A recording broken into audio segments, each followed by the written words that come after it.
আসসালামু আলাইকুম, আমি A.K.M সাইফুল আলম। আমি আপনাকে দেখাবো আপনি কিভাবে cpanel থেকে ওয়ার্ডপ্রেস ইনস্টল করবেন। আপনি ওয়ার্ডপ্রেস ইনস্টল করার জন্য প্রথমত cpanel লগ ইন করে নিতে হবে। আমি cpanel লগ ইন করে নিলাম। আমি কিছুক্ষণ আগে এই cpanel এর সাথে একটি ডোমেইন কানেক্ট করেছি। সেই ডোমেইনটা কিভাবে কানেক্ট করেছি সেই প্রসেসটা একটু আপনাকে দেখাচ্ছি। সেই প্রসেসটা দেখানোর প্রথমত আপনাকে যেতে হবে যে সাইট থেকে আপনি ডোমেইনটা কিনেছেন সেই সাইটে। আমি সেই সাইটে গেলাম এবং এবার লগ ইন করব। আমি লগ ইন করে নিয়েছি। এবার আমি ডোমেইন লিস্ট থেকে আমার এই ডোমেইনে যাব। ডোমেইনে যাবার পর এখান থেকে ম্যানেজে ক্লিক করব। ম্যানেজ থেকে এখানে দেখতে পাচ্ছি কাস্টম ডিএনএস। এই কাস্টম ডিএনএসে আপনি সার্ভারের যে নেম সার্ভার যেটা আছে এই নেমটা এখানে আপনি দিয়ে দিবেন। কাস্টম ডিএনএস নেমটা এখানে দিয়ে দিবেন, দিয়ে এখানে টিকমার্ক করলেই হবে।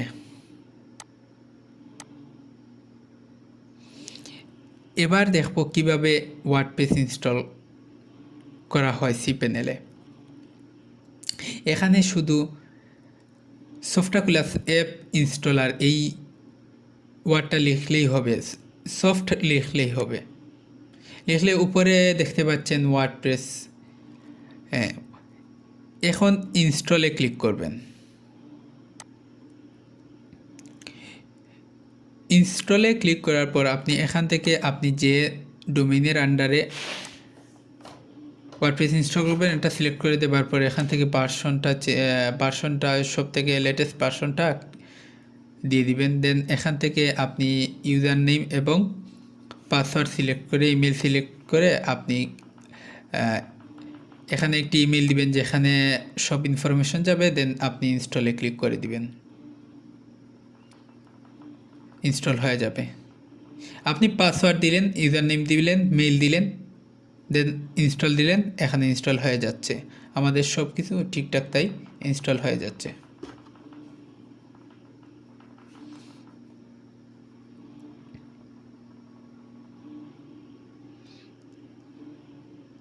আমাদের ইনস্টল হয়ে গেছে। এবার আমরা লগ ইন করব।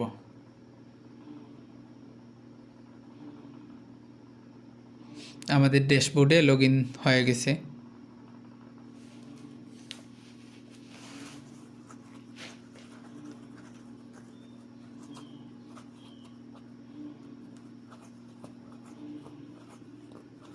এবার দেখা যাচ্ছে যে পিএইচপি ভার্সনের সাথে আমাদের মানে ওয়ার্ডপ্রেস এবং পিএইচপি ভার্সনের মধ্যে এখানে টিক দেখাচ্ছে না, তাই আমাদের পিএইচপি ভার্সনটা আপডেট করতে হবে। পিএইচপি ভার্সন আপডেট করার জন্য আমরা আমাদের cpanel-এ যাব এবং এখানে লিখব পিএইচপি সিলেক্টর, বা এখান সফটওয়্যার থেকে পিএইচপি সিলেক্ট পিএইচপি ভার্সন এখানে ক্লিক করব। এখানে ক্লিক করার পর আমরা কিছুক্ষণের মধ্যে আমরা চলে যাব।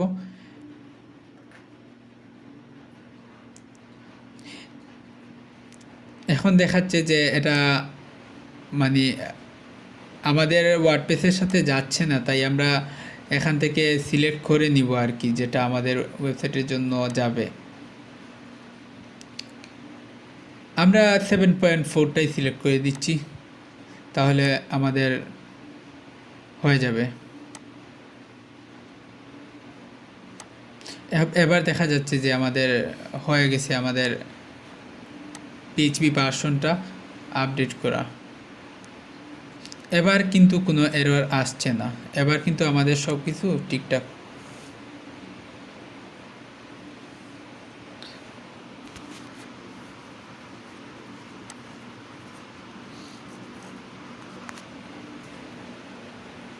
এখন আমরা এই ওয়েবসাইটের কাজ শুরু করতে পারি।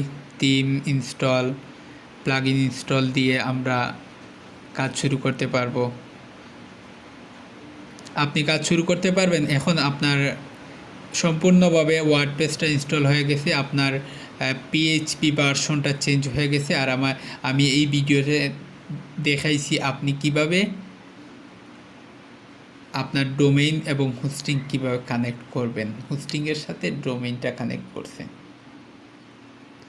এই ভিডিওটা এই পর্যন্তই থাকলো। ভালো থাকবেন। আল্লাহ হাফিজ। আসসালামু আলাইকুম।